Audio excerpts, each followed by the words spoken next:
இப்போ அதே மாதிரி மார்க்கெட் ஏன் டவுன் ட்ரெண்ட் ஆகணும் அப்படிங்கிறதுலையும் நம்ம என்ன ரீசனுக்காக மார்க்கெட் ஏன் டவுன் ட்ரெண்டாக கீழே வரணும் அப்படிங்கிறதுலையும் உங்களுக்கு இதில் கொஞ்சம் கிளாரிட்டி நம்ம பார்க்கலாம். இப்போ டே ஸ்ட்ரக்சரை நீங்கள் எடுத்துக்கிட்டிங்கன்னா, இப்போ இந்த இம்பல்ஸுக்கு மார்க்கெட் 80% கீழே வந்துருச்சு. இந்த ட்ரேடிங் ரேஞ்சுக்கு மார்க்கெட் 80% கீழே வந்துருச்சு. அப்போ மேபி மார்க்கெட் கண்டிப்பாக கீழே எக்ஸ்ட்ரீம் வரலாம் அப்படிங்கிறதுலையும் ஒரு கன்ஃபர்மேஷன். கண்டிப்பாக டேயோட சினரி கீழே எக்ஸ்ட்ரீம் வரலாம். இப்போ அதே இதில் தான் இப்போ இந்த இம்பல்ஸுக்கு வந்து மார்க்கெட் வந்து 4 ஹவர்ஸ் கேண்டில் ரீட்ரேஸ்மெண்ட்டை க்ளோஸ் பண்ணிட்டு மேலே இருக்க 4 ஹவர்ஸ் சப்ளை ஜோன்ல வந்து மார்க்கெட் ரிவர்ஸ் பண்ணுறாங்க.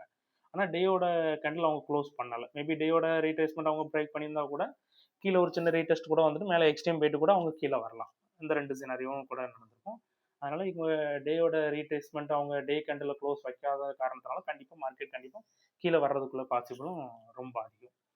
அந்த ஒரு கன்ஃபர்மேஷன். அது மாதிரி இதில் இன்னொரு கன்ஃபர்மேஷன் என்னன்னா, வீக்குக்கு இப்போ வீக் டைம் ஃப்ரேமில் நீங்கள் பார்த்தீங்கன்னா, மேலே இருக்க பை சைட் லிக்விடிட்டியை ஃபுல்லாகவே அவங்க க்ளோஸ் பண்ணியிருக்காங்க. ஹண்ட் பண்ணலாம், அவங்க க்ளோஸே பண்ணிட்டாங்க. இது ஒரு டைப் ஆஃப் ஹண்ட்னு சொல்லுவாங்க, கேண்டில் க்ளோசிங். அதுமாரி அடுத்த டார்கெட் அவங்களுக்கு வந்து கீழே தான் இருக்குது. கீழே இருக்க செல் சைடு லிக்விடிட்டியை தான் அவங்க டார்கெட் பண்ணுவாங்க. அதே மாதிரி இது வீக்குக்குள்ள கன்ஃபர்மேஷன். அதேமாதிரி மந்த்லியும் நான் ஒரு கன்ஃபர்மேஷன் பார்த்தேன். மந்த்லி என்ன கன்ஃபர்மேஷன் அப்படின்னா, இப்போ இந்த மந்தோட கேண்டில் நீங்கள் எடுத்திங்கன்னா, எல்லா கேண்டிலுமே மேலே இருக்க பை சைடு லிக்விடிட்டியை தான் ஸ்வைப் பண்ணுறாங்களே தவிர இன்னும் கீழே இருக்க செல் சைடு லிக்விடிட்டி அவங்க வரவே இல்லை. மேபி அடுத்த மந்த் கூட மேபி செல் சைடு லிக்விடிட்டியை டார்கெட் பண்ணுறதுக்கு சான்சஸ் ரொம்ப அதிகம். அது அரௌண்ட் இந்த ரேஞ்ச் 13,466 இந்த ரேஞ்ச். இதை ஹண்ட் பண்ணுறதுக்குமே சான்சஸ் ரொம்ப அதிகம். அதனால இந்த 2 சினாரியில் வந்து மார்க்கெட் கண்டிப்பாக கீழே வர்றதுக்கான பாசிபிள் இருக்குது.